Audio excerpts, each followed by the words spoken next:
The Little Seed That Could, Chapter 1, A Small Beginning. In the far corner of a sunny garden, there was a little brown paper packet sitting on a wooden shelf inside the gardener's shed. Inside that packet were dozens of seeds, each one dreaming of what it might become. Among them was a tiny seed named Sam. Sam was so small that he often wondered if he could even grow at all.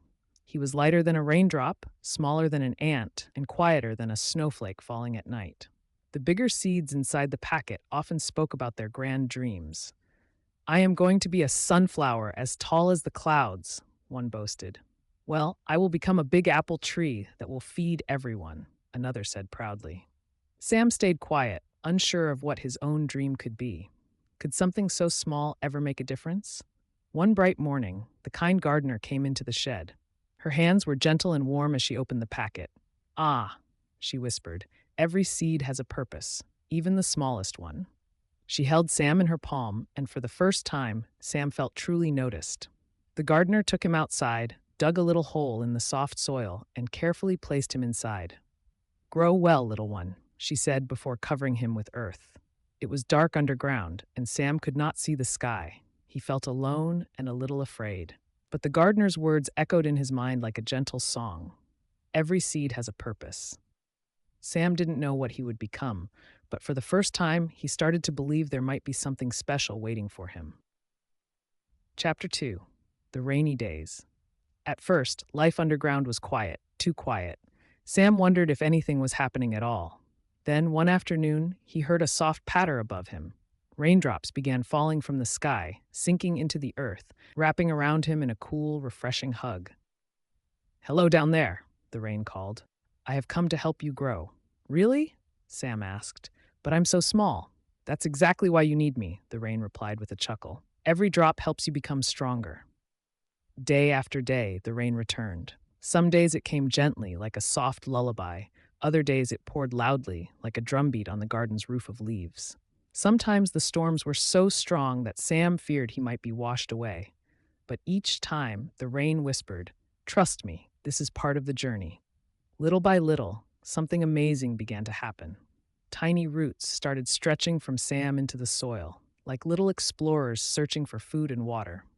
He didn't see them, but he could feel their strength. He realized that even though he could not yet see the sky, he was already growing. Chapter 3. Pushing Toward the Light. One morning, Sam felt a strange pull from above. It was gentle but steady, like someone was inviting him to come and see something wonderful. "I think I'm supposed to go up," Sam whispered to his roots.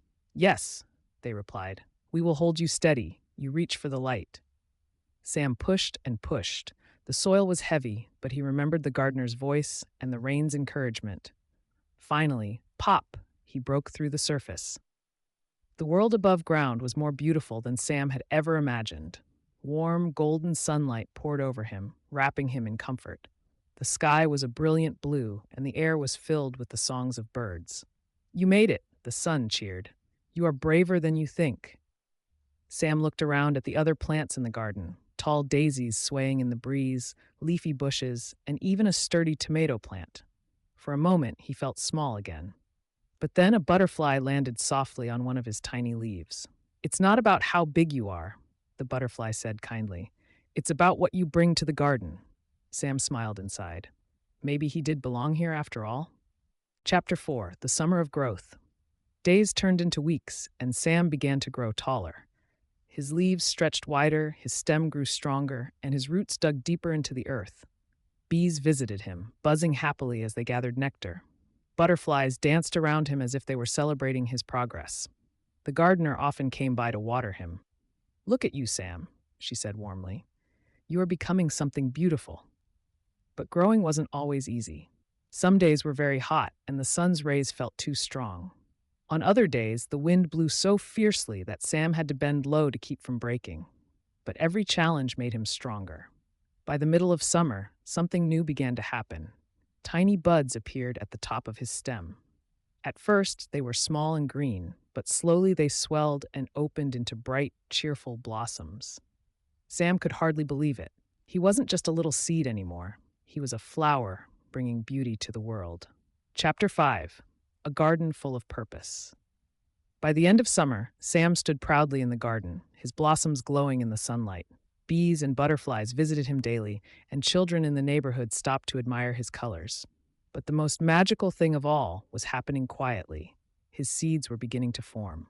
One breezy afternoon, the wind whispered to Sam, "It's time." With a gentle puff, the wind carried some of his seeds away. They floated over fences, across fields, and into new gardens. Sam realized something wonderful. Each seed was a chance to bring new life somewhere else.